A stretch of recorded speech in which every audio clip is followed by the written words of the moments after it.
फिर उसके बाद कुछ दिन नबियों के सहीफों में बयान होता रहा, फिर चौथे नंबर पे आके कुरान मजीद है। आप सब ये तो एक रियलिटी है ना कि जो एक बच्चा पैदा होता है, कुछ चीज़ें, कुछ हक़ाइक़ उसकी फितरत में मौजूद होते हैं, जी, जिसकी तरफ अल्लाह के नबी सल्लल्लाहु अलैहि वसल्लम ने भी इशारा किया कि कुल्लु मौलूदिन यूलदु अलल फितरा, कि हर बच्चा जो है वो फितरत पे ही पैदा होता है और उसके बाद उसके जो माँ बाप हैं उसको यहूदी या नसरानी बना देते हैं। तो कुछ हक़ाइक़ तो इंसान की फितरत में मौजूद होते हैं ऑलरेडी। देखिए असल बात ये है कि उस फितरत से क्या मुराद है। एक बात तो ये है कि अल्लाह के वसल्लम ने जो कहा, और कुरान में भी है फितरत अल्लाह लती फतरन्नास अलैहा, कि इस फितरत पे अल्लाह ने इंसान को पैदा किया। क़ुव्वत फितरत जो है या फितरत की जो इस्तेदाद है उसका काम यही है कि हक और बातिल में, खैर और शर में तमीज़ करना। लेकिन ये खैर और शर का सोर्स नहीं है, ये फितरत खैर और शर लेके आई नहीं है। खैर और शर इसके सामने रखा जाएगा तो ये उसमें पहचान कर लेगी।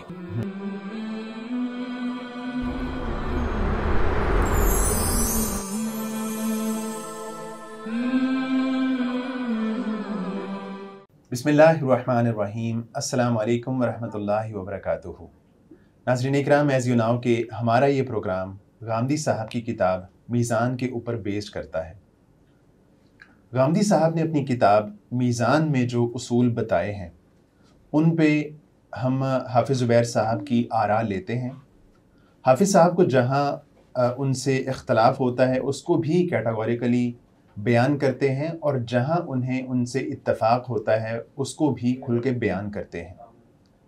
आज का एपिसोड इस लिहाज से बहुत ही ख़ास है कि आज हम उनका जो उसूल बयान करने वाले हैं, उनकी जिस उसूल पे बात करने वाले हैं वो है कुरान जो है वो दीन की आखिरी किताब है।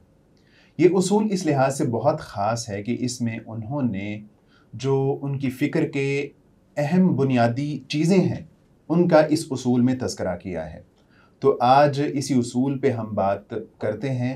अस्सलाम वालेकुम वरहमतुल्लाहि वबरकातुहू। वालेकुम सलाम वरहमतुल्लाह। जी आप सब कैसे हैं? जी अल्लाह का शुक्र, अल्हम्दुलिल्लाह खैरियत से। आप सब हम काफ़ी सारे उसूलों पे बात कर चुके हैं गांधी जी, साहब की किताब मीज़ान के हवाले से, और जो है आज का उसूल है जो उनका मुबादी तदब्बुर कुरान के हवाले से छठा उसूल है, यानी कुरान जो है वो दीन की आखिरी किताब है। तो क्या कुरान दीन की आखिरी किताब है या नहीं है, इस पे आप क्या अपनी राय देंगे? जी बिस्मिल्लाहिर्रहमानिर्रहीम। देखिए बात यह है कि कुरान आखिरी किताब है, इसमें तो कोई शक वाली बात नहीं है जी। यह दीन इस्लाम की एक तारीख़ है। यह आदम अलैहिस्सलाम से शुरू हुआ और मुख्तलिफ़ ज़मानों में मुख्तलिफ़ अम्बिया आते रहे। हज़रत नूह अलैहिस्सलाम आए, हज़रत इब्राहीम आए, हज़रत मूसा आए, हज़रत ईसा आए, फिर अल्लाह के रसूल आए। तो ये एक तसलसल है अम्बिया की जमात का। और इसी तरह मुख्तलिफ़ अदवार में जो है वो किताबें भी भेजी जाती रहीं। तो दीन की एक तारीख़ है, इसमें तो कोई इशू नहीं है। किसी को क्या इख्तिलाफ़ हो सकता है अगर तो इससे मुराद ये है कि ये दीन की आखिरी किताब है इस माने में, तो बहरहाल यही क्लासिकल नरेटिव है। लेकिन गामदी साहब इससे क्या यही मुराद ले रहे हैं? नहीं, वो कुछ और बात कर रहे हैं। जब वो कहते हैं कि ये दीन की आखिरी किताब है कुरान मजीद, तो वो किसी और पर्सपेक्टिव में बात कर रहे हैं। वो पर्सपेक्टिव क्या है वो उन्होंने ख़ुद यहाँ पे अपनी किताब में नकल किया। ये अब देखें, जैसे किताब उनकी मीज़ान हमारे सामने है, इसका पेज नंबर ये 43 है। उन्होंने हेडिंग लगाई है दीन की आखिरी किताब, ठीक है। और अब ये उनका छठा उसूल है जी।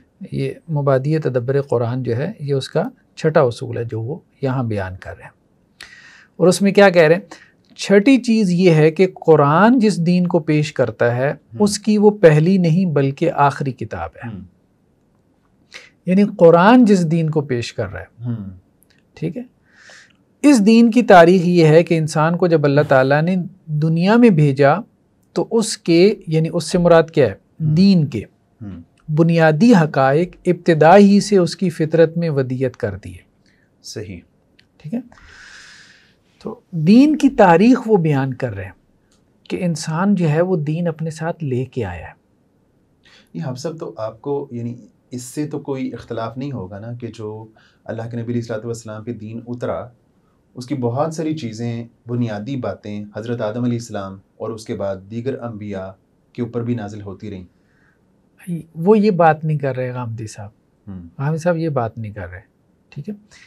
अल्लाह के रसूल ने तो ये बात कही है कि अम्बिया जो है ना, इख्वतुन लिअल्लातिन, ये आपस में अल्लाती भाई हैं। अल्लाती भाई मतलब पैटर्नल ब्रदर्स। इनका बाप एक है, मुराद क्या है, दीन एक है। आगे आप सल्लल्लाहु अलैहि वसल्लम के अल्फाज क्या हैं, व उम्महातुहुम शत्ता, माएँ इनकी जुदा जुदा, यानी शरीयतें इनकी डिफरेंट हैं। उसमें तो नो डाउट कोई ऐसा इख्तिलाफ वाली बात नहीं है कि हर नबी ने आके तौहीद का हुक्म दिया, शिर्क से मना किया। गामदी साहब ये बात नहीं कर रहे। गामदी साहब ये कह रहे हैं कि इंसान ने जब एंट्री मारी है इस दुनिया में, जब इंसान, नबी की बात नहीं कर रहे, इंसान की बात हो, जब इंसान इस दुनिया में आया है, इस प्लेनेट अर्थ पे, तो उसको उतारा गया है, या आप कह लें कि जी नाजिल किया गया, आसमानों से दुनिया में भेजा गया। तो अब एक तो क्लासिकल नैरेटिव है कि अल्लाह ने उसकी रहनुमाई के लिए किताबों का सिलसिला जारी कर दिया, अंबिया भेज दिए। वो कह रहे हैं ये बात की बात है कि अल्लाह ने उसकी रहनुमाई के लिए, गाइडेंस के लिए किताबें भेजी या अंबिया भेजे या वही का सिलसिला जारी किया। पहली बात ये है, ये बात की बात है। पहली बात क्या है कि इंसान वो दीन जो अल्लाह ने अपनी वही के ज़रिए से जिसको नकल करना था, उस दीन का एक बड़ा हिस्सा वो अल्लाह ने इंसान की फितरत में रख के उसको दुनिया में भेजा। यानी इंसान अपने हिस्से का दीन अपने साथ लेके इस दुनिया में आया है। या अंबिया की हिदायत और किताबों की हिदायत के बगैर भी इस बात को उन्होंने आगे चल के खोला है। ठीक है, ये आगे चल के वो देखें वो क्या कह रहे हैं कि ये दीन की तारीख़ है। चुनाचे कुरान की दावत उसके पेश नज़र जिन मुकद्दमात से शुरू होती है वो ये हैं, फितरत के हक़ाइक़। यानी कुरान की दावत में ये 3 बुनियादी मुकद्दमात हैं। सबसे पहले फितरत है, ठीक है। दूसरा क्या है, दीनी इब्राहिमी की रवायत। तीसरा क्या है, नबियों के सहाइफ। यानी ये इसी तरह से तरतीब भी यही है, क्रोनोलॉजिकल आर्डर भी यही है कि इंसान दुनिया में आया तो एक फितरत पे उसको पैदा किया गया और उसकी फितरत में कुछ बुनियादी हक़ाइक़ रख दिए गए। यानी कुछ दीन वो फितरत में लेके आया। फिर हज़रत इब्राहीम अलैहिस्सलाम एक मरकज़ी शख्सियत थी, कुछ वहाँ से दीन मिला नौ इंसानी को। फिर उसके बाद कुछ दीन नबियों के सहीफ़ों में बयान होता रहा। फिर चौथे नंबर पे आके कुरान मजीद है। तो आप सब ये तो एक रियलिटी है ना कि जो एक बच्चा पैदा होता है, कुछ चीज़ें, कुछ हक़ाइक़ उसकी फितरत में मौजूद होते हैं, जिसकी तरफ अल्लाह के नबी सल्लल्लाहु अलैहि वसल्लम ने भी इशारा किया कि कुल्लु मौलूदिन यूलदु अलल फितरा, कि हर बच्चा जो है वो फितरत पे ही पैदा होता है और उसके बाद उसके जो माँ बाप हैं उसको यहूदी या नसरानी बना देते हैं। तो कुछ हक़ाइक़ तो इंसान की फितरत में मौजूद होते हैं ऑलरेडी। देखिए, असल बात ये है कि उस फितरत से क्या मुराद है। एक बात तो ये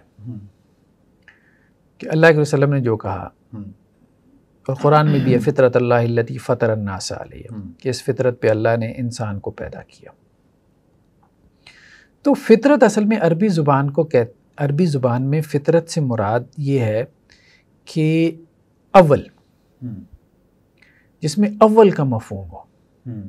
इसलिए हज़रत अब्दुल्लाह इब्न अब्बास रज़ियल्लाहु अन्हु से हमें एक रवायत मिलती है कि वो ये कहते हैं कि फ़ातिर समावात वल अर्ज़ का जो मफ़हूम है ये मुझ पे खुल नहीं रहा था।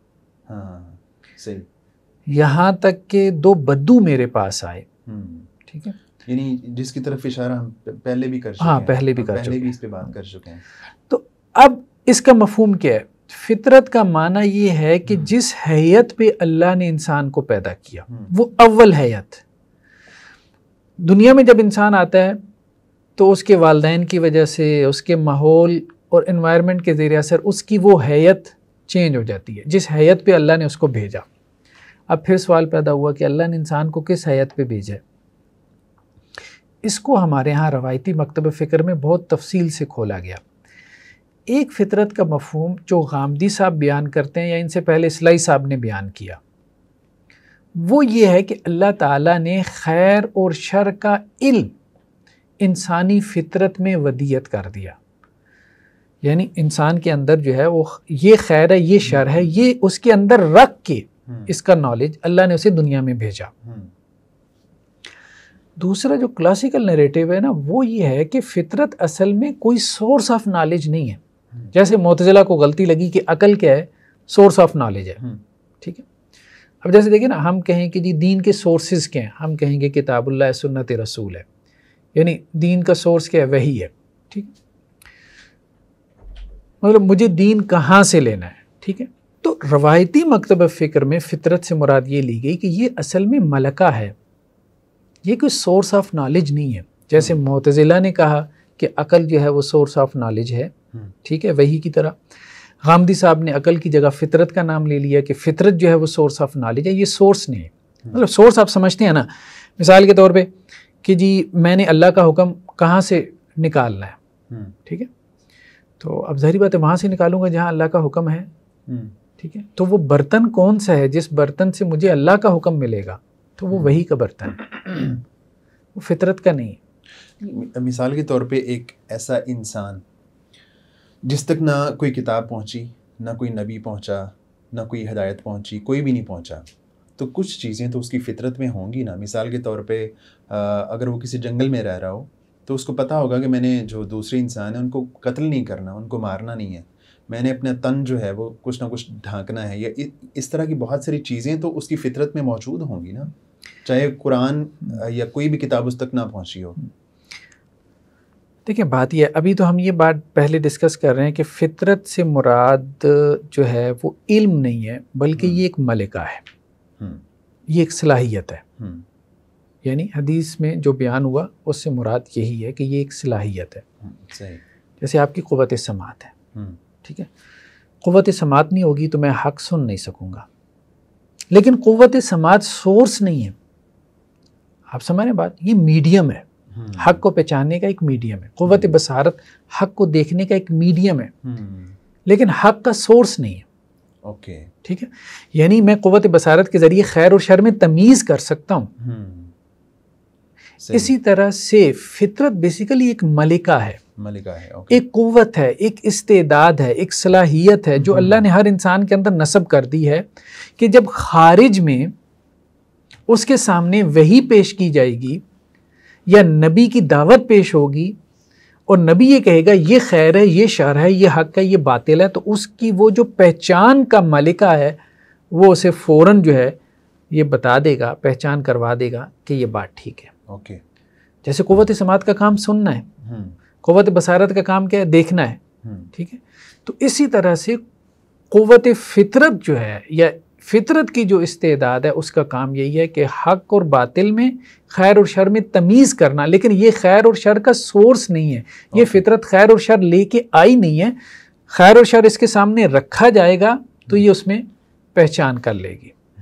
ठीक, ये बात हुई। दूसरी बात जो आपने कही है कि बहुत सी बातें इंसान की फितरत में होती हैं, ठीक है, बात यह है कि इंसान की फितरत में होती हैं, इसमें कोई शक नहीं है, लेकिन इंसान से उसका मुआखज़ा होगा कि नहीं होगा, असल बात ये, अकाउंटेबिलिटी होगी कि नहीं होगी, असल बात ये। तो देखें कुरान मजीद इस हवाले से बहुत वाज़ेह है। कुरान मजीद की आयत कि अल्लाह सुब्हानहू व तआला ये कह रहे हैं कि रसूलन मुबश्शिरीन व मुनज़िरीन, हमने रसूल भेजे जो खुशखबरी देने वाले हैं, डराने वाले हैं, लिअल्ला यकून लिन्नास अलल्लाहि हुज्जा बअदर रुसुल। ये बहुत अहम अल्फाज है, हुज्जतुम बअदर रुसुल, कि लोगों के लिए कोई उज़र बाकी ना रह जाए। अल्लाह ने रसूल क्यों भेजे? ताकि लोगों के पास कोई उज़र ना रह जाए। कब? बअदर रसूल। रसूलों से पहले लोगों के पास उज़र बाकी होता है। उज़र से मुराद एक्सक्यूज़। तो कहते हैं अल्लाह ताला हमें पता ही नहीं था, हमें आपने बताया ही नहीं हमने क्या करना है, आप हमें बताते ही आपकी रज़ा है। तो जब गामदी साहब या इस्लाही साहब बात करते हैं इसकी फितरत की, तो क्या वो इससे ये मुराद लेते हैं कि अगर रसूल ना भी आए, अंबिया ना भी आए, तो वो एक इंसान A to Z पूरा दीन पर अमल पैरा हो सकता है? नहीं, ये वो नहीं कहते। देखिए उन्होंने दो चीज़ों की बात की है, दो चीज़ों की बात की है। ये मीज़ान की इबारत जो है वो जो हमारे सामने है, हाँ, गामदी साहब इसमें क्या कह रहे हैं? पहली चीज़ का ताल्लुक ईमान व अखलाक के बुनियादी हक़ाइक़ से है। यानी पहली चीज़ क्या है? फितरत के हक़ाइक़। तो उन्होंने कहा कि फितरत के जो हक़ाइक़ हैं उनका ताल्लुक ईमानियात से है और अखलाक से है। ठीक है, यानी अल्लाह के ऊपर ईमान, या तौहीद तक इंसान अपनी फितरत के नतीजे में पहुंच जाता है, वही उसके पास ना भी आए। ठीक है। दूसरा उन्होंने कहा कि जो बुनियादी अखलाकियात हैं इंसान उनको अपनी फितरत से पहचान सकता है, जान सकता है।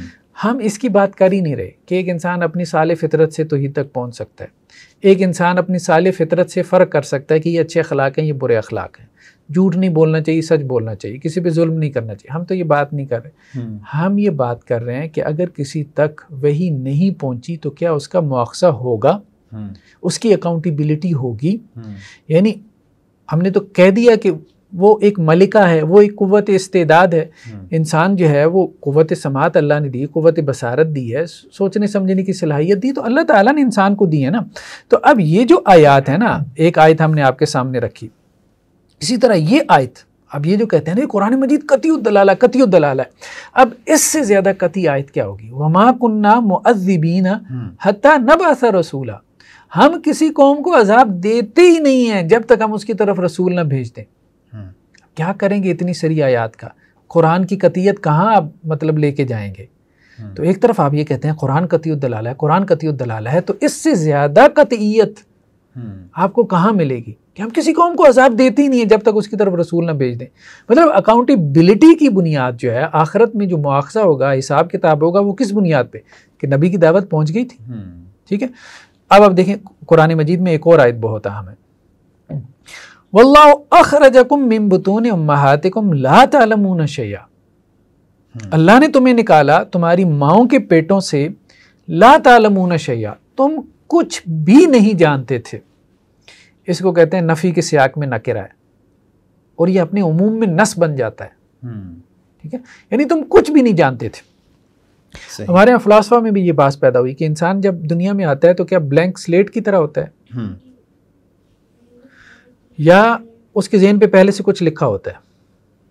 ठीक है, तो इसमें दोनों तरह की आरा मौजूद है। तो कुरान ने क्या अंदाज़ अपना है कि जब तुम दुनिया में आते हो, ठीक है, वल्लाहु अखरजकुम मिन बुतूनि उम्महातिकुम, तो तुम कोई इल्म लेके नहीं आते, ला तालमून शैया, वो जो इल्म तुम्हें मिलता है वो अल्लाह की तरफ से मिलता है, वही के ज़रिए से मिलता है, यानी दीन का इल्म।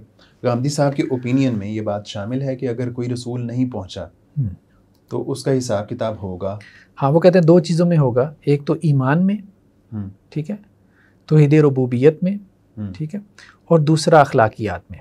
अब जैसे देखें ना, वो ये कह रहे हैं, और उसके एक बड़े हिस्से को वो अपनी इस्तिलाह में मारूफ और मुनकर से ताबीर करता है, यानी अखलाक से मुताल्लिक, यानी वो बातें जो इंसानी फितरत में खैर की हैसियत से पहचानी जाती हैं और वो जिनसे फितरत इबा करती है और उन्हें बुरा समझती है। कुरान उनकी कोई जामे माने फहरिस्त पेश नहीं करता, क्या मारूफ है क्या मुनकर, कुरान ने कोई फहरिस्त हमें नहीं दी, बल्कि इस हकीकत को मान कर कि इसके मुखातबीन इब्तिदा ही से मारूफ व मुनकर दोनों को पूरे शऊर के साथ बिल्कुल अलग अलग पहचानते हैं, उनसे मुतालबा करता है कि वो मारूफ को अपनाएं और मुनकर को छोड़ दें।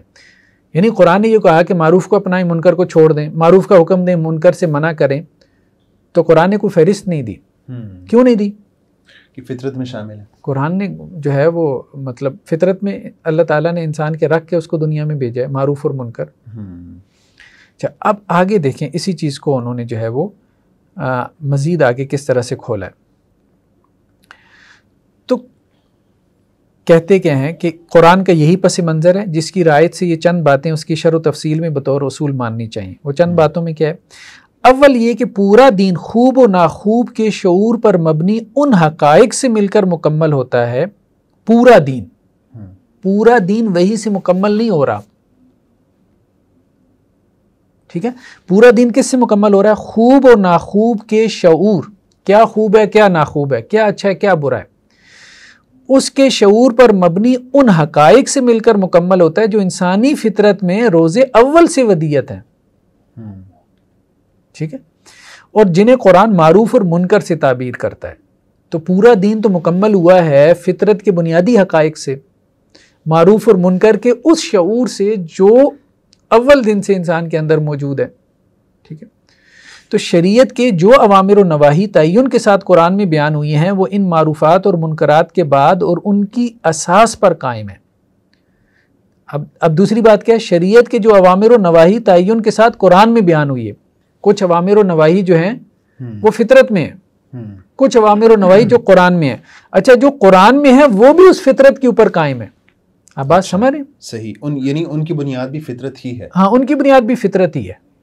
अगर आप फितरत को सामने रखते हुए, फितरत के बुनियादी हकायक को सामने रखते हुए कुरान के मारूफ और मुनकर को नहीं समझेंगे तो फिर भी आप कुरान को सही नहीं समझ पाएंगे।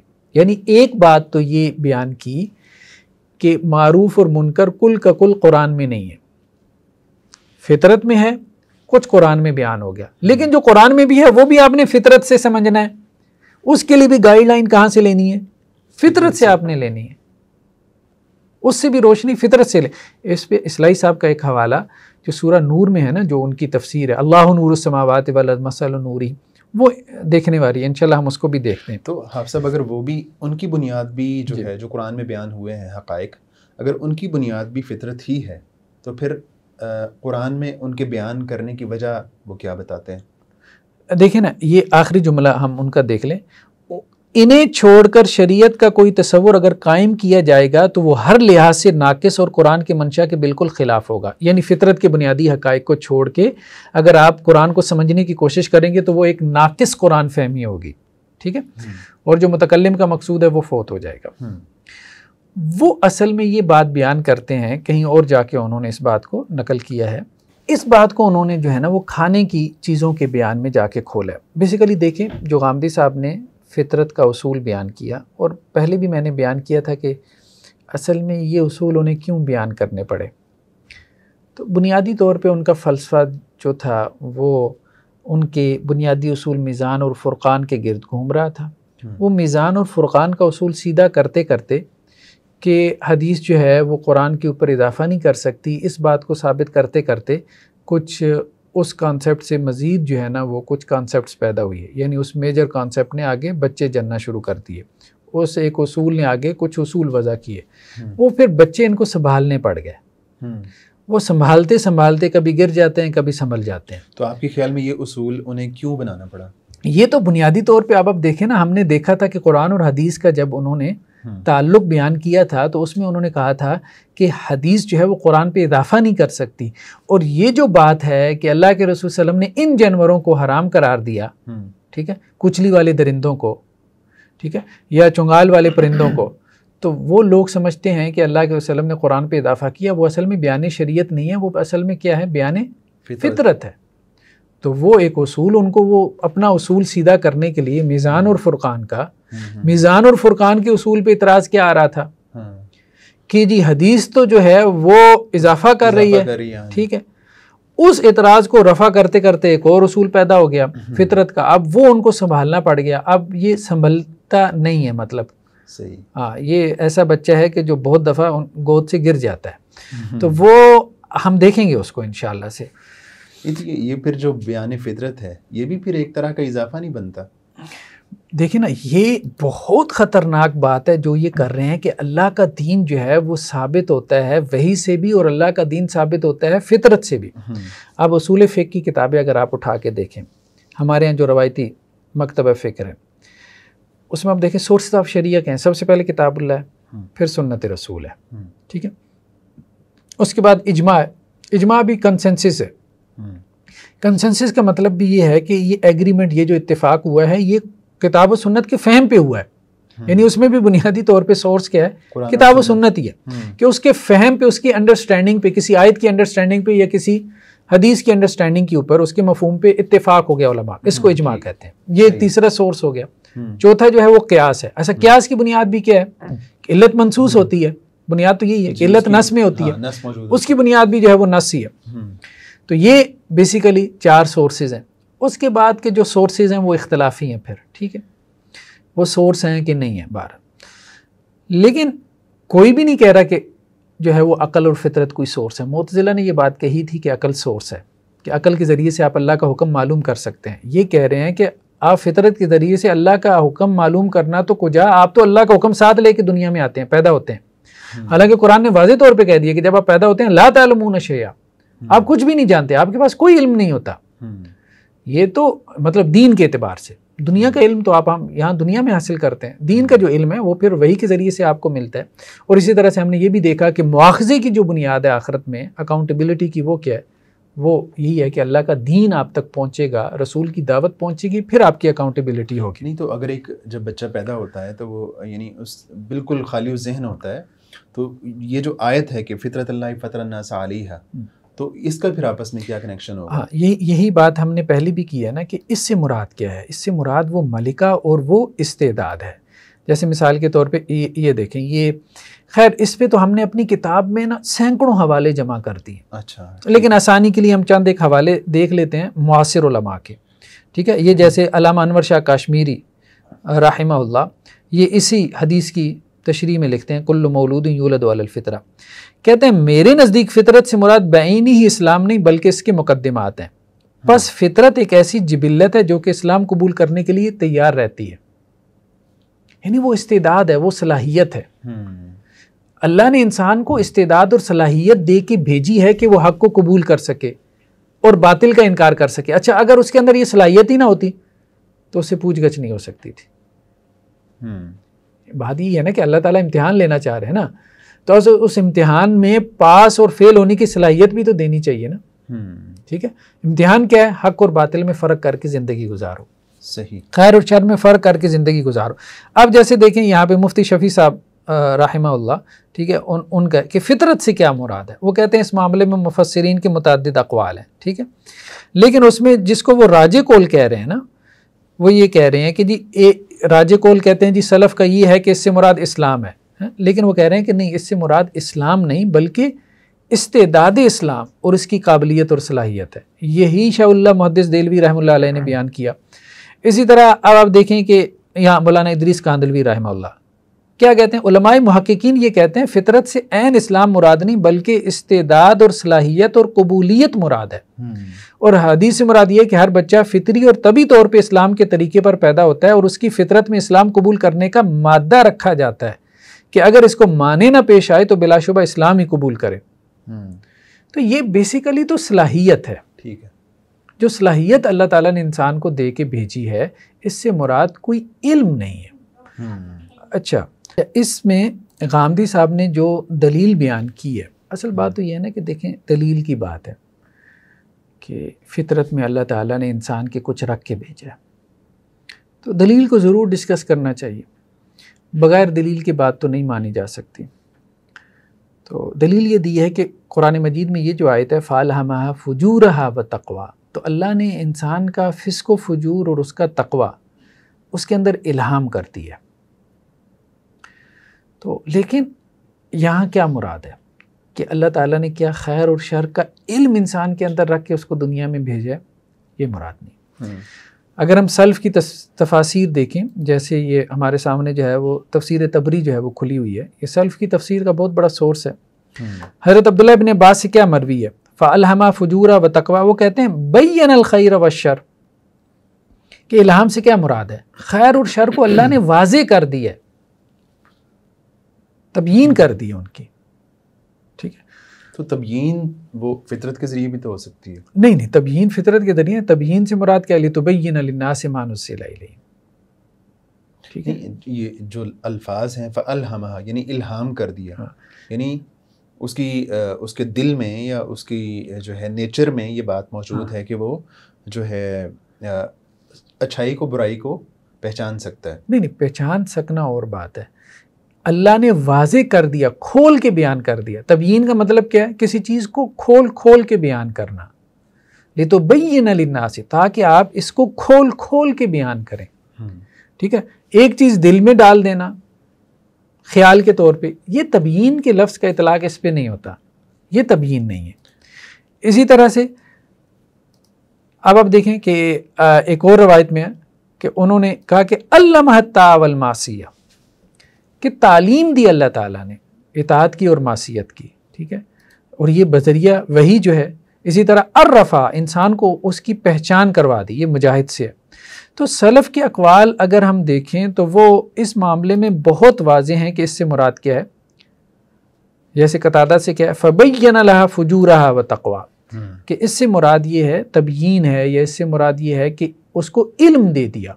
और वो इल्म कैसे दिया? वही के ज़रिए उसका इल्म दिया। हमने कहा ना कि ये मफहूम जो है वो कुरान मजीद की दूसरी आयात से भी मिल के हमें समझ में आता है, ठीक है। जैसे ये बात कि अल्लाह ने इंसान को पैदा किया और उसे किसी चीज़ का इल्म नहीं था। तो गामदी साहब ने ये फितरत का उसूल एक तो मारूफ और मुनकर के ऊपर लगाया। तो हमने कहा कि नहीं, मारूफ और मुनकर वो नहीं है जिसका तयन फितरत से होगा, मारूफ और मुनकर वो है कि जिसका तयन शरीयत से होगा, ठीक है। यानी शरीयत ने जो है वो मारूफ और मुनकर का तयन कर दिया, इंसान की फितरत के ऊपर उसको नहीं छोड़ा। क्योंकि अगर फितरत के ऊपर आप उसको छोड़ देंगे ना तो उसका कभी तयन नहीं हो सकेगा। फिर ये मारूफ और मुनकर रिलेटिव हो जाएगा, यानी ये फिर रियलिटी नहीं रहेगा, फिर ये रिलेटिव हो जाएगा। मतलब एक होता है यूनिवर्सल रियलिटी, ठीक है, मतलब सबके नज़दीक सेम है, हर एक का अपना अपना मारूफ और मुनकर होगा, ठीक। तो इसलिए इसको इंसानों के ऊपर छोड़ने से तो कभी इसका तयन नहीं हो सकेगा।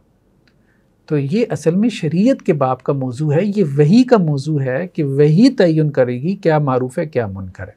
तो कुरान ने कहा कि मारूफ का हुक्म दें, मुनकर से मना करें। तो मारूफ क्या है? जिसका अल्लाह ने हुक्म दिया, उसके रसूल सल्लल्लाहु अलैहि वसल्लम ने हुक्म दिया, वो मारूफ है। मुनकर क्या है? जिससे अल्लाह ने मना किया, जिससे रसूल सल्लल्लाहु अलैहि वसल्लम ने मना किया, वो मुनकर है। तो गामदी साहब ने दो जगह पे अपना ये उसूल जो है वो अप्लाई किया है। एक तो ये मारूफ और मुनकर उन्होंने कहा इसका तयन फितरत इंसानी से होगा, क्योंकि कुरान ने इसकी कोई जामे माने फहरिस्त नहीं पेश की। कुरान ने नहीं पेश की तो भाई हदीस में मिल गई है आपको, अब वहां से क्यों नहीं ले लेते? ठीक है, हदीस में क्या मुनकरात का बयान नहीं है? बस अब उसी को ही काउंटर करने के लिए तो हाँ, आप वहां से मुनकरात लेना नहीं चाहते हदीस से, तो अब आप कुरान के मुनकर की तशरीह क्या करेंगे? अपनी फितरत से करेंगे। तो बेसिकली जो आपके नज़दीक और गामदी साहब के जो थीसिस है उसमें फ़र्क ये बनता है कि वो इसको फितरत को जो है वो बनाते हैं सोर्स ऑफ नॉलेज, और आप कहते हैं कि ये सोर्स ऑफ नॉलेज नहीं बल्कि एक एबिलिटी है, एक सलाहियत है। और यही सलफ़ सालिहीन ने यही बात कही है कि ये सोर्स ऑफ नॉलेज नहीं है, इसकी हमारे पास कोई दलील नहीं है कि अल्लाह ताला ने अपने दीन का इल्म इंसान को दे के दुनिया में भेजा है। दीन का ख्याल में ऐसा नहीं है कि फितरत की सिरे से कोई हैसियत ही ना हो, बल्कि एक सलाहियत है। हाँ बिल्कुल हैसियत है, जैसे अकल की हैसियत है। हम अकल की हैसियत के मुनकर नहीं है। अकल की हैसियत क्या है कि वो खैर और शर में तमीज़ कर सकती है। लेकिन क्या है कि जिसको अकल ने खैर कहा, क्या अल्लाह ताला इस खैर की बुनियाद पे मुझे आखिरत में अजर देंगे? या जिसको अकल ने शर कहा, ठीक है, रिवार्ड जो है ना उसका ताल्लुक है मुतालबे से। इसको एक सादा सी मिसाल से समझे। आजकल में आप देखते हैं हमारे यहाँ रवाज ये है कि हम कहीं इशारे पे गाड़ी रोके ना तो एक लड़का आ जाता है, वाइपर उसने हाथ में पकड़ा होता है और सरफ की बोतल होती है और वो आपकी विंड स्क्रीन जो है वो साफ़ करना शुरू कर देता है और उसके बाद कहता है जी पैसे दे दें। अच्छा, आपने उससे मुतालबा नहीं किया कि मेरी स्क्रीन साफ़ करो, ठीक है। जब आपने उससे मुतालबा नहीं किया तो क्या वो उन पैसों का हकदार है जिनका वो मुतालबा कर रहा है? बिल्कुल भी हकदार नहीं है, ठीक है। वो हकदार नहीं है, हकदार के लफ्ज़ को, ठीक है, ओके।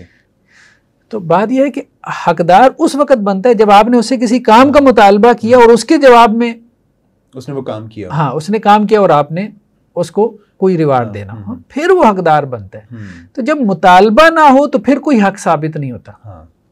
तो असल बात यह है कि जब तक अल्लाह का मुतालबा नहीं इंसान तक पहुंचेगा कि भाई ये करो, उस वक़्त तक कोई रिवार्ड नहीं है। और जब तक अल्लाह का मुतालबा नहीं पहुंचेगा कि ये ना करो, ठीक है, और इंसान फिर भी वो करता है तो उस पर कोई सज़ा नहीं है। तो असल चीज़ है मुतालबा। तो इसलिए कुरान ने इस चीज़ को बहुत खोल के बयान किया है। अच्छा, हम ये बात कर रहे थे कि गामदी साहब ने खाने के बाब में भी हमने ये चीज़ नकल की थी। देखें ये उसूल व मुबादी का पेज नंबर 36 है। ओके। कहते हैं जी इसमें शुबा नहीं कि उसकी ये फितरत कभी कभी मस्क भी हो जाती है इंसान की, यानी इंसान की फितरत, लेकिन दुनिया में इंसानों की आदात का मुताला बताता है कि उनकी एक बड़ी तादाद इस मामले में बिलुमूम गलती नहीं करती, ठीक है। चुनांचे खुदा की शरीयत ने भी इन जानवरों की हिल्लत और हुर्मत का अपना मौजू नहीं बनाया। जानवरों की हिल्लत और हुर्मत को शरीयत ने मौजू नहीं बनाया। किन जानवरों की? ये जो ऊपर बयान हो रहे हैं सारे, ठीक है ना। शेर, चीते, हाथी, चील, कौवे, गिद्ध, उकाब, सांप, बिच्छू, खुद इंसान, इसी तरह घोड़े, गधे, ठीक है। अब शरीयत ने इनको मौजू नहीं बनाया इनकी हिल्लत और हुर्मत का, बल्कि सिर्फ ये बताकर कि तमाम तय्यबात हलाल और तमाम खबाइस हराम है, इंसान को उसकी फितरत ही की रहनुमाई पे छोड़ दिया है। चुनांचे शरीयत का मौजू इस बाब में सिर्फ वो जानवर और उनके मुताल्लिकात हैं जिनकी हिल्लत और हुर्मत का फैसला तनहा अकल और फितरत की रहनुमाई में कर लेना इंसान के लिए मुमकिन नहीं था। ये आपके उस सवाल का जवाब आ गया कि शरीयत ने फिर कुछ चीज़ों की हुर्मत क्यों बयान की, जैसे कुरान ने 4 चीज़ों की हुर्मत बयान कर दी। तो उन्होंने कहा जहाँ फितरत को गलती लग सकती थी, जहाँ फितरत के लिए गलती का इम्कान था, तो वहाँ शरीयत ने वाजे कर दिया। बाकी चीज़ों में गलती का इम्कान था ही नहीं 4 के अलावा में। अच्छा, वो 4 चीज़ें कौन सी हैं? वो 4 चीज़ें जैसे उन्होंने कहा ना, आगे चल के बयान किया कि जानवरों की हिल्लत और हुर्मत में शरीयत का मौजू असलन ये 4 ही चीज़ें हैं, यानी शरई तौर पे हराम 4 चीज़ें हैं। चुनांचे कुरान ने बाज़ जगह कुल्ला अजिदु फीमा उहिया इलैया और बाज़ जगह इन्नमा के अल्फाज में पूरे हसर के साथ फरमाया कि अल्लाह ताला ने जानवरों की हिल्लत और हुर्मत के बाब में सिर्फ यही 4 चीज़ें हराम करार दी हैं। तो शरीयत से तो 4 चीज़ें हराम हुई हैं, बाकी कहाँ से हराम हुई हैं? फितरत से। तो वो यानी वो ये कहना चाहते हैं कि ये जो 4 चीज़ें कुरान ने बयान की हैं जिनको हराम करार दिया है, यानी ये बुनियाद हैं? नहीं, वो असल में ये कहना चाह रहे हैं कि शरीयत ने जो है वो अगर वो आप बता दें वो 4 चीज़ें उन्होंने कौन सी बताई हैं? यही 4 चीज़ें ना जो कुरान मजीद की आयत में है, इन्नमा हर्रमा अलैकुमुल मैता वद्दम वलहमल खिंजीर वमा उहिल्ला बिही लिगैरिल्लाह। ठीक है, तो इसमें एक इंसान को यानी किस लिहाज से गलती लग सकती थी? हाँ, वो ये कहते हैं कि फितरत के लिए ये मतलब 4 चीज़ें मुश्तबे थी। हो सकता है वो मुर्दार खा लेता, हो सकता है वो खून पी लेता, हालांकि खून पीने की चीज़ नहीं होती। बात बनाई गई है ना, बात बनाई गई है। कौन खून पीता मुझे बताएं? ये भी चीज़ तो इंसान की नेचर में शामिल है ना। हाँ, नहीं पसंद करता खून को कौन पसंद करता है खून पीना? ठीक है, तो बात यह है कि ये ऐसी बात जो है वो बनाई गई है। तो लेकिन बहरहाल मैंने कहा ना कि वो बात बनाते हैं, तो वो ये कहते हैं कि 4 चीज़ में जो है वो गलती लग सकती थी, इसलिए कुरान ने 4 चीज़ों को तो बयान कर दिया। और हमने कहा था ये इस वजह से कुरान ने 4 चीज़ें नहीं बयान की, ये असल में उन्होंने जो हराम की फहरिस्तें बना रखी थी, कुरान ने कहा कि तुमने जो हलाल और हराम की फहरिस्तें बयान कर रहे हो, जो बना रखी हैं तुमने, उनमें से ये 4 चीज़ें हराम हैं, जैसा कि इमाम शाफी ने कहा था। बेसिकली तो ये कॉन्टेक्स्ट था इन आयात का। ये नहीं था कि इनमें तुम्हें गलती लग सकती थी, ये अल्लाह ने वाज़े कर दी, बाकी जाओ फितरत से तयन कर लो। सॉरी, रिपीट कीजिएगा इस बात को, पूरी तरह मैं समझ नहीं सका। यानी वो जो मुशरिकीन के हवाले से बात हो रही है। हाँ, देखिए ना, सूरह अनाम में ये चीज़ आई है ना। सूरह अनाम में कोई 2 रुकूओं के अंदर अल्लाह ताला ने बयान किया कि वो मुशरिकीन ये कहते हैं कि जी ये जो जानवर हैं और इनके पेट में जो बच्चा है वो जैसे हमारे मर्दों के लिए है, और अगर वो फलां है तो वो हमारी औरतों के लिए या दोनों के लिए। इस तरह से उन्होंने एक फहरिस्त बना रखी थी। इन जानवरों की पुष्ट जो है वो हराम है, ठीक है, इस तरह से। तो उस कॉन्टेक्स्ट में ये बात कही गई मुशरिकीन को मुखातब करते हुए कि ये जो तुमने हलाल और हराम की फहरिस्तें बना रखी हैं, ठीक है, इसमें से क्या हराम है? ये 4 चीज़ें हराम है। अच्छा, ठीक है, ये हसर का उसलूब असल में उस कॉन्टेक्स्ट में है, यानी तुमने जो हराम की फहरिस्तें बना रखी हैं और बयान कर रहे हो, वो कुरान यही कह रहे हैं ना।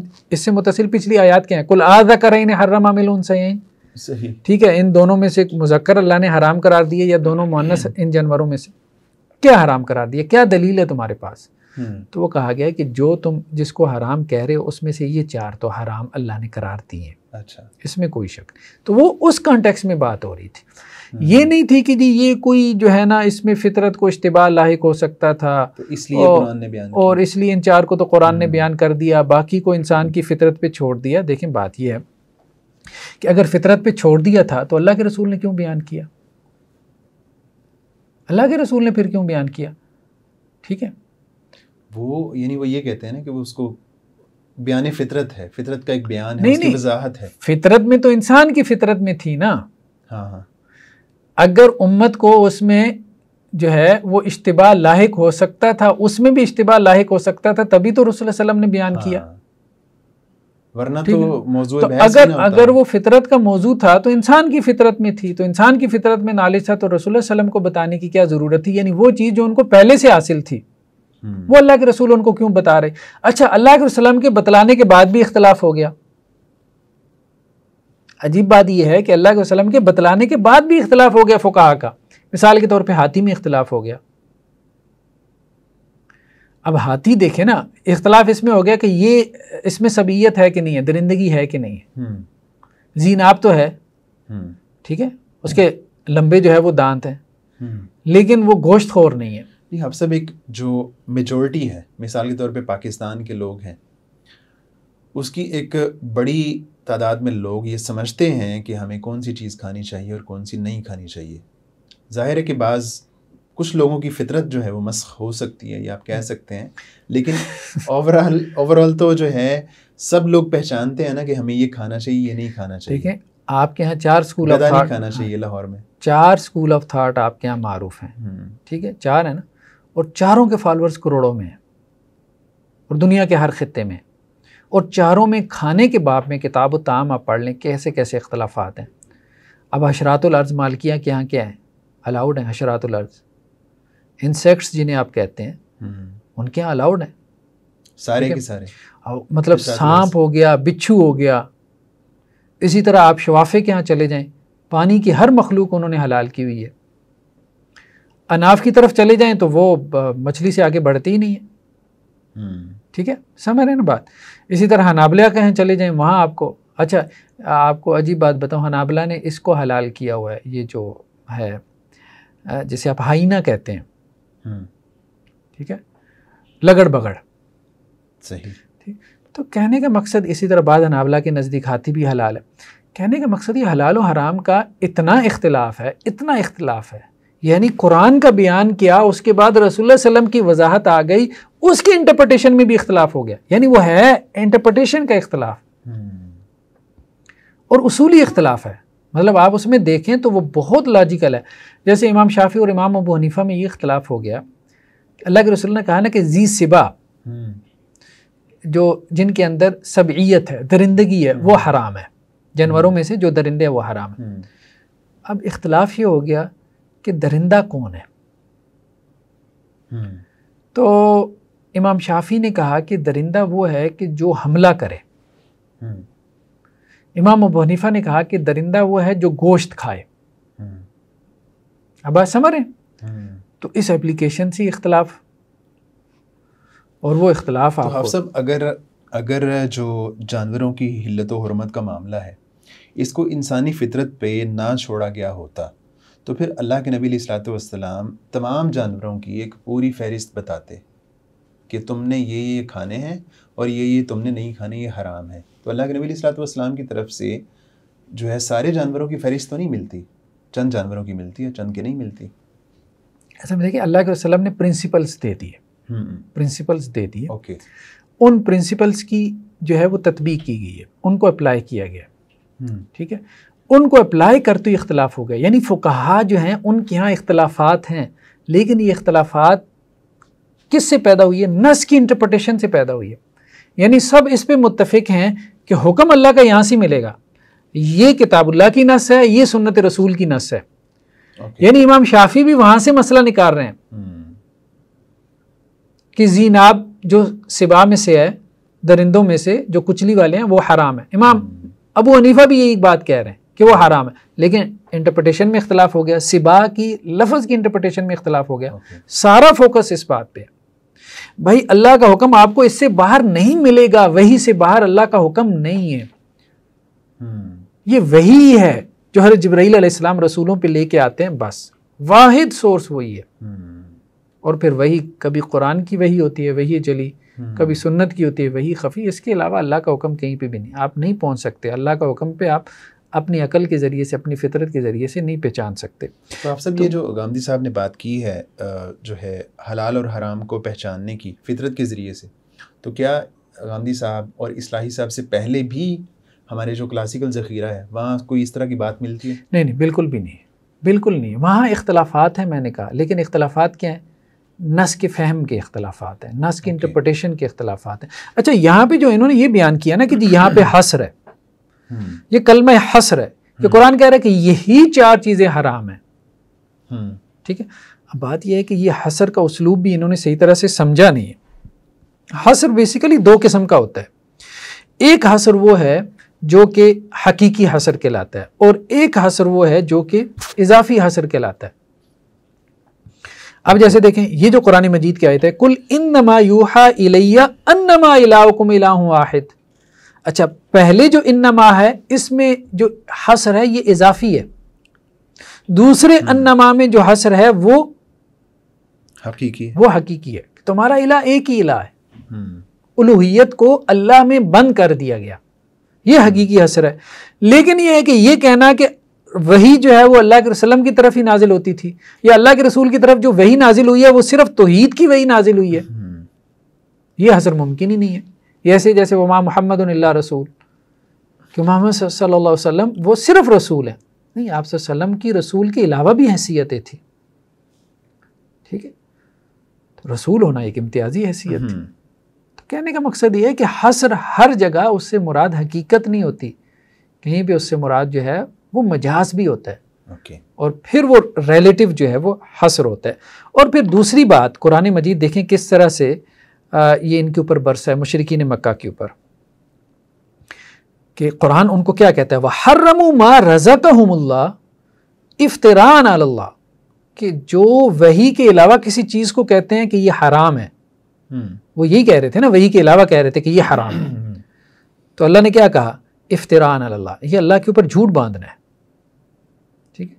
कुल आज़करैन हर्रमा मिल उनसयैन, ये वही आयात है कि अल्लाह ने दोनों मुज़क्कर जो है वो इनमें से हराम किए या दोनों मुअन्नस हराम किए, यानी तुम वही की बुनियाद पे हुर्मत का हुक्म लगाओ ना कि कोई शय हराम है, कोई जानवर, तुम वही के बगैर ये कह ही नहीं सकते। जैसे ये कुरान की आयत कितनी वाज़ेह है, वला तक़ूलू लिमा तसिफ़ु अलसिनतुकुमुल कज़िब हाज़ा हलाल व हाज़ा हराम, ये अपनी जुबानों से क्या झूठ बकते रहते हो, ये हलाल है ये हराम है, ताकि अल्लाह के ऊपर तुम क्या करो, झूठ बांधो। तो ये तो अल्लाह के ऊपर झूठ बांधना है जब आप वही के अलावा किसी चीज के बारे में कहेंगे कि यह हलाल और हराम है। इसलिए फुकहा की सारी मेहनतें आपको इस पॉइंट के ऊपर फोकस नजर आती हैं, भाई नस लेके आओ।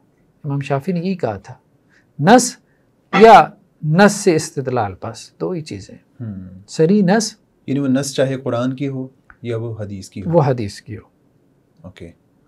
तो इसके अलावा तो अल्लाह का हुक्म जानने का कोई जरिया नहीं। अगर इसके अलावा आप हलाल और हराम की निस्बत करेंगे तो ये अल्लाह के ऊपर बुहतान होगा। कुरान मजीद तो भरा पड़ा है मुशरिकीन मक्का पे, यही तो तनकीदें की हैं कुरान ने कि वो हलाल और हराम किस बुनियाद पे ठहरा। अच्छा, अब आप देखें, एक और हमें एक हदीस मिलती है, हाँ, बहुत खूबसूरत ये रवायत है अल्लाह के रसूल सल्लल्लाहु अलैहि वसल्लम के बारे में, सही बुखारी की रवायत है कि अल्लाह के रसूल के सामने जो है ज़ब पेश की गई, जिसे हम अपनी ज़बान में सांडा कहते हैं, ठीक है, गो भी इसका तर्जमा किया जाता है, ठीक। तो अल्लाह के रसूल सल्लल्लाहु अलैहि वसल्लम को बताया गया कि ये सांडा है, ठीक है। तो आप सल्लल्लाहु अलैहि वसल्लम ने अपना हाथ रोक लिया, तो हज़रत खालिद बिन वलीद बैठे थे, तो उन्होंने कहा अहरामुन हुआ, ए नबी सल्लल्लाहु अलैहि वसल्लम क्या ये हराम है? तो आप सल्लल्लाहु अलैहि वसल्लम फरमाया नहीं, लेकिन ये मेरी कौम के लोगों के यहाँ नहीं पाया जाता, तो इसलिए मुझे पसंद नहीं है। तो हज़रत खालिद बिन वलीद रज़ी अल्लाह अन्हु ने जो है वो खा लिया और आप सल्लल्लाहु अलैहि वसल्लम देख रहे थे, ओके। तो अल्लाह के रसूल की तबीयत, आपके मिजाज ने पसंद नहीं किया गो को। हज़रत याकूब अलैहिस्सलाम को जैसे ऊँट का गोश्त पसंद नहीं था, तो फितरत तो आपकी साले भी हो तो बहुत चीज़ों से इबा कर सकती है, उनको खाने से इबा कर सकती है, पसंद नहीं। हमें वो खाने पसंद नहीं होते जो किसी और कौम के यहाँ, मतलब हर इंसान जहाँ पे पैदा हुआ है उसका एक मिजाज, एक टेस्ट डेवलप हो जाता है, ठीक है। तो इसको इस बात पे छोड़ देना कि जी इंसान जो है वो इसका फैसला करेंगे, तो इंसान कभी भी इस पे मुत्तफिक नहीं हो पाएंगे, कभी भी मुत्तफिक नहीं हो पाएंगे। तो आप सब अगर एक आदमी वो ये चाहता है, ये उसको पसंद है कि मैं गधे का गोश्त खाऊं, या जिस तरह हम चाइना में देखते हैं वो कुत्तों को भी खाते हैं, सांप को भी खाते हैं, बहुत से दूसरे जानवर खाते हैं, तो जाहिर है कि उनकी जो नेचर है, उनकी फितरत उसको कबूल करती है। तो फिर गांधी साहब उस पर क्या कहेंगे? यानी वो असल में ये कहते हैं कि जी ये इनकी फितरत मस्क हो चुकी है, मस्क हो चुकी है। हाँ, वो ये कहते हैं। अब भाई ये कैसे तय होगा कि उनकी मस्क हो चुकी है, आपकी नहीं हुई? हाँ, मतलब क्राइटेरिया क्या है आपके पास कि उनकी हो सकता है उनकी सही हो, आपकी मस्क हो चुकी हो कि आप वो चीजें नहीं खा रहे जिनको अल्लाह ने हलाल किया था, आप ज्यादा एहतियात में पड़े हैं। या उनको समझाने का हमारे पास क्या तरीका होगा, उनको बताने का क्या तरीका होगा कि भाई ये चीज़ें ना खाओ, कुत्ते ना खाओ, सांप ना खाओ, उनको समझाने का तरीका तो वही हो सकती है ना। हाँ, अब आप देखें ना, जैसे पूरे यूरोप ने खंजीर को हलाल किया हुआ है, हाँ ठीक है जी, तो और उसकी जी फार्मिंग हो रही है, तो कहने का मकसद ये कि हम इसको नहीं छोड़ सकते, फितरत के ऊपर इसको छोड़ना ये मुनासिब नहीं है। अब आप देखें कि ये तो एक तरफ है। अच्छा, वो चीज़ें जिनके बारे में हदीस में वाज़े तौर पे आ गया कि ये फितरत में से हैं, उनको नहीं लिया। अब अच्छा, एक तरफ तो फितरत का उसूल वज़ा कर लिया। अब देखें, ये सही मुस्लिम की रवायत है कि अशरुम मिनल फितरा, 10 चीज़ें फितरत में से हैं। कस्सु शारिब व इफ़ाउल लिहिया, मूछों को कतरवाना, छोटा करना, बारीक करना और दाढ़ी को छोड़ देना, दाढ़ी को लंबा करना, दाढ़ी रखना, ये भी फितरत में से है। ठीक है, तो यानी ये वो हैयत है जिस हैयत के ऊपर अल्लाह ताला ने इंसान को पैदा किया।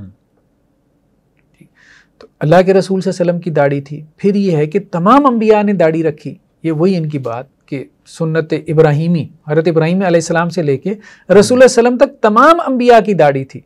यानी फितरत के उसूल से भी साबित हो गई, सुन्नत इब्राहीमी से भी साबित हो गई। लेकिन उसका क्या है, इनकार कर दिया, इनकार कर दिया।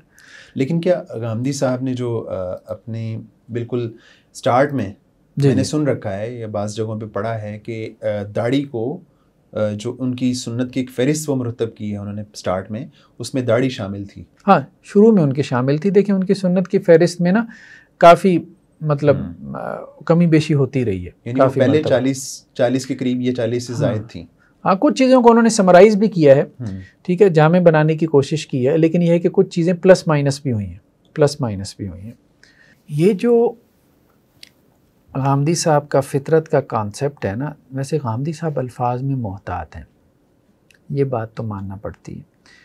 लेकिन बहरहाल एक जगह पे उन्होंने लिखा है कि अल्फाज जो है ना, जैसे कुरान की बात में कि जी कुरान के अल्फाज कतियुद दलाला है, तो उन्होंने कहा जब भी कोई बंदा को गुफ्तगू करता है ना, तो इसलिए करता है कि अगले को समझ में आए। अब भी अब देखिए ना कि हमारी वीडियोस के नीचे बाज़-औक़ात इनका कोई जियाला आ जाता है, तो वो यही बात कर रहा होता है कि आपको तो बात समझ ही नहीं आई गामदी साहब की। अच्छा, गामदी साहब क्या कह रहे हैं, ये अगली बात करने से पहले एक बात मैं ये करना चाहता हूँ। गामदी साहब जो है ये बात कह रहे हैं कि ज़ुबान से मुताल्लिक़ यही हकीकत है जिसकी बिना पे हम जो कुछ बोलते और लिखते हैं, इस एतिमाद के साथ बोलते और लिखते हैं कि दूसरे उससे वही कुछ समझेंगे जो हम कहना चाहते हैं। ओके, ठीक है। दुनिया में हर रोज़ जो दस्तावेज़ात लिखी जाती हैं, जो फ़ैसले सुनाए जाते हैं, जो अहकाम जारी किए जाते हैं, जो इत्तलात बाहम पहुँचाई जाती हैं और जिन उलूम का इबलाग किया जाता है, उनके बारे में एक लम्हे के लिए भी ये ख्याल अगर पैदा हो जाए कि उनके अल्फाज की दलालत अपने मफ़हूम पर कतई नहीं, तो उनमें से हर चीज़ बिल्कुल बेमाना होकर रह जाएगी। तो मतलब ये बेमाना किताब लिखी है गामदी साहब ने, जो समझ ही नहीं आ रही। मतलब समझ ना आना कौन सी जो है ऐसी क्वालिटी है, समझ तो 6 माह के बच्चे की भी बात नहीं आती। ये जो है ना बहुत ही एक कॉमन एतराज़ है जो गामदी साहब की फ़िक्र से जो लोग अटैच हैं, वाबस्ता हैं, उनकी तरफ से होता है कि जब भी उन पे कोई एतराज़ होता है किसी भी तरफ से, तो वो पहली बात ये करते हैं कि आप उनकी बात समझ नहीं सके। हाँ, आप उनकी बात समझ नहीं सके। उन्हें कहें कि 6 माह के बच्चे की भी बात समझ नहीं आती, ये बड़ी क्वालिटी की बात है ना। हाँ, 6 माह का बच्चा भी बातें कर रहा होता है ना, उसकी भी बात समझ में नहीं आती। हाँ, तो ये तो बजाय खुद एतराज़ तो जो लिखने वाला उस पे बनता है ना? उस पे बनता है, मोतरिज़ बनता है। लेकिन देखिए गामदी साहब क्या बात कर रहे हैं, वो कह रहे हैं हम जो भी बोलते हैं, जो कुछ लिखते हैं, हम इस एतमाद के साथ लिख रहे होते हैं। सारी दुनिया में लोग इस एतमाद के साथ बोलते हैं, गुफ्तगू करते हैं कि अगला उनकी बात समझ रहा है। ठीक है, तो अब ये कहना कि जी समझ नहीं है, समझ नहीं है, समझ नहीं आई, पता नहीं उनको क्या समझ में आ गई है जो दूसरे को समझ नहीं। अच्छा, ये समझा भी नहीं सकते कि क्या समझ में नहीं आई। ये समझा भी नहीं सकते कि क्या समझ में नहीं आई। यानी अगर आपको समझ आई है तो आप समझा दें कि क्या समझ में नहीं आई है। ठीक, और गामदी साहब ये तस्लीम करें कि हाँ ये सही समझा। तो कहने का मकसद ये है कि अब देखें गामदी साहब क्या कह रहे हैं, चुनाचा ये नुक्ता नज़र निरीसो फुस्तायत है। कौन सा नुक्ता नज़र कि जी बात समझ में नहीं आई, यानी एक बंदा गुफ्तगू करे और अगला कहे मुझे इसकी बात समझ में नहीं आई, तो गांधी साहब ये वाली बात किस कॉन्टेक्स्ट में कर रहे ये हैं? तो कुरान की कतई दलाला की बात। Okay. वो कह रहे हैं कुरान तो कुजा आम आदमी भी जब गुफ्तगू करता है हाँ, तो उसके अल्फाज भी उसके मानी के ऊपर कतईयत के साथ दलालत कर रहे होते हैं। अगर ना करें, कोई कहता है कि नहीं करते, तो वो तो सोफिस्ता ही है, सोफिस्ट है। okay. तो ये पता नहीं कहाँ से ये बात ले आते हैं कि जी ये कहते हैं इल्म की दुनिया में हरगिज कोई गुंजाइश पैदा नहीं की जा सकती, यानी इस नुक्ता नज़र के लिए जो उनके फॉलोअर जो है वहाँ कमेंट्स में बयान कर रहे होते हैं Okay. कि जी बात समझ में नहीं है। अच्छा, अब आप देखें, ये बात तो हमने भी नहीं समझी ना, ये तो मंजूरुल हसन साहब ने समझी है। सैयद मंजूरुल हसन साहब ये महानामा इशराक के मुदीर रहे हैं और गांधी साहब के खास शागिर्दों में से। क्या कहते हैं? दीन के मसादिर, शरीयत नहीं, दीन के मसादिर, मसादिर से मुराद सोर्सेस, कुरान के अलावा क्या है? फितरत के हकाइक, सुन्नत इब्राहिमी की रवायत और कदीम सहाइफ भी हैं। यानी कुरान के अलावा ये भी दीन के मसादिर हैं। दीन हमें, अब जैसे हमने कहा ना कि अहले सुन्नत क्या क्या है, किताबुल्लाह, सुन्नत रसूल, इजमा और क़ियास, ये सोर्सेज हैं। तो यहाँ पे सोर्सेज क्या हैं? सबसे पहले फितरत के हकाइक, यानी फितरत में अल्लाह ने कुछ दीन रख के भेजा, वही जो गांधी साहब ये बात कर रहे थे कि मारूफ और मुनकर का जो शऊर है, और खाने के बाब में कि क्या खाना है क्या नहीं खाना, तय्यबात क्या है, खबाइस क्या है, इसका इल्म अल्लाह ने क्या किया? इंसानी फितरत में वदियत कर दिया। ठीक है, अखलाक के बाब में और इसी तरह ईमानियात के बाब में। दूसरा सुन्नत इब्राहिमी, इस पे हम मुस्तकिल गुफ्तगू करेंगे। तीसरा कदीम सहाइफ, तौरात और इंजील, इससे भी इस्तेदाल किए जाते हैं उनके यहाँ। उन्होंने कहा है कि वहाँ पे काफ़ी कुछ जो है वो इल्म के ख़जाने मौजूद हैं। अच्छा, आगे क्या कह रहे हैं? यानी उनसे जो कदीम सहाइफ हैं उनसे इस्तेदलाल हो सकता है, ज़ाहिरी बात, हदीस से नहीं हो सकता। हदीस से बहरहाल। अच्छा, क्या कहते हैं? इस मौजू पर मुफस्सल बहस उस्ताज़े ग्रामी जनाब जावेद अहमद गामदी साहब की तालीफ मीज़ान के सफ़ा 47 पर दीन की आखिरी किताब के ज़ेरे उन्वान मुलाहिज़ा की जा सकती है। वही जो बात अभी हम पढ़ रहे हैं, यार हमें नहीं समझ में आया, चलो सैयद मंजूरुल हसन साहब को भी नहीं समझ में आया, उन्हें भी समझ में नहीं आया, गामदी साहब उनको भी समझ में नहीं आए। ठीक, तो समझ में नहीं आया, यानी वो गांधी साहब के मौक़िफ़ से कोई हट के बात कर रहे हैं। देखिए अब ये यही कहेंगे ना कि हाफिज़ ज़ुबैर साहब को समझ में नहीं आया। हाफिज़ ज़ुबैर साहब ने ये बात कर दी कि गामदी साहब कहते हैं कि फितरत भी जो है ना गामदी साहब के नज़दीक सोर्स ऑफ शरीया है। अच्छा, ठीक है। तो गामदी साहब ने कहाँ लिखा है कि फितरत सोर्स ऑफ शरीया है? हाँ, कहाँ लिखा है? उनके जो खासुल खास शागिर्द हैं वो ये बात समझ रहे हैं, वो भी गामदी साहब से यही बात समझ रहे हैं। उसी उन्वान के तहत मीज़ान के उन्हीं सफ़हात का रेफरेंस देते हुए सही कि गामदी साहब ये कह रहे हैं कि सोर्स सिर्फ कुरान नहीं है, दीन का सोर्स सिर्फ कुरान नहीं है। हाँ, ये भी तीन चीज़ें। क्या लफ्ज़ है? दीन के मसादिर, मस्तर, सोर्स ऑफ शरिया। तो अब ये बात तो हमने सैयद मंजूरुल हसन साहब पे भी लगा दी। अच्छा, ये जब हमारा मुकालमा हुआ था सैयद मंजूरुल हसन साहब से, ये माहनामा शरिया में पब्लिश हुआ, तो उन्होंने भी हमें यही बात कही थी कि हाफिज़ साहब आप ये क्या कह रहे हैं कि गामदी साहब के नज़दीक ये। अच्छा, उन्होंने भी हमें ये बात की, हमने कहा आप खुद मंजूरुल हसन साहब उन्होंने भी ये कि गामदी साहब ने कहाँ लिखा है। तो बात यह है, हमने कहा कि आपने तो लिखा है, कम अज़ कम आप तो इसको मान जाएं, आपने तो कम अज़ कम लिखा है। अच्छा, वो बहस को फिर इस तरफ ले गए कि मैंने लिखा था कि मसादरे दीन, आपने लिखा है माखज़े दीन। अच्छा, वो फिर बहस को इस तरह उन्होंने उलझा दिया। और इस बहस पे फिर गामदी साहब ने कहा था, उन्हें कहा था, मैं भी उस वक़्त मजलिस में था, उन्होंने कहा था कि मैंने इनको कहा है मंजूर साहब को, ये कोई जवाब नहीं है। अच्छा, हाँ, ये जो आप कह रहे हैं ना मसादिर में और माखज़ में फ़र्क होता है, ये कोई जवाब नहीं है, मतलब ये कोई इल्मी अंदाज नहीं है। ओके, अब आपने लिख दिया है तो अब आप उसको, तो ये बात ज़रूर है कि गामदी साहब मोहतात हैं, वो आपको इतनी जल्दी लफ्ज़ नहीं पकड़ाएंगे जी, जो उनके शागिर्द पकड़ा देंगे। अच्छा, उनका मफहूम वही है, गामदी साहब का मफहूम वही है जो हम अंडरस्टैंड कर रहे हैं, जी, या उनके शागिर्द बयान कर रहे हैं। हाँ। लेकिन गामदी साहब चूंकि हैं मोहतात, तो वो कहते हैं भाई मेरे लफ्ज़ नहीं है ये। हाँ, लेकिन आप वो दीन की आखिरी किताब, वो अभी हमने उसके टेक्स्ट का मुताला किया है, उसके इक़्तिबासात, उसके कोटेशन, वही बात, वो ये बात खुल के कह रहे हैं कि मारूफ और मुनकर कहाँ से मालूम होगा? फितरत से। तय्यबात और खबाइस यानी हलाल और हराम खाने के बाब में कहाँ से मालूम होगा? फितरत। क्योंकि कुरान ने तो सिर्फ 4 चीज़ों को हराम करार दिया, बाकी फितरत से मालूम होगा क्या हलाल है क्या हराम है। ओके, तो आप इसमें कुछ मज़ीद ऐड करना चाहेंगे? नहीं, बस मेरे ख्याल में इस हवाले से इतनी गुफ्तगू काफ़ी है गामदी साहब के यानी तसव्वुर फ़ितरत के हवाले से, कि इसका ख़ुलासा यही है कि फ़ितरत जो है वो माख़ज़ शरीयत में से नहीं है, ठीक है, सोर्स ऑफ शरिया नहीं है, जैसा कि गामदी साहब का मौक़िफ़ है। हाँ, ये बात हम कह सकते हैं कि फ़ितरत जो है वो जैसे अक़ल जो है वो हक़ और बातिल में तमीज़ कर सकती है, खैर और शर में फ़र्क कर सकती है, इसी तरह से फ़ितरत भी अच्छाई और बुराई में तमीज़ कर सकती है, खैर और शर में फ़र्क कर सकती है। ओके, आप सब बहुत बहुत शुक्रिया। जज़ाकुमुल्लाह। नाज़रीन इकराम, आज का प्रोग्राम हमारा यहीं पे ख़त्म होता है।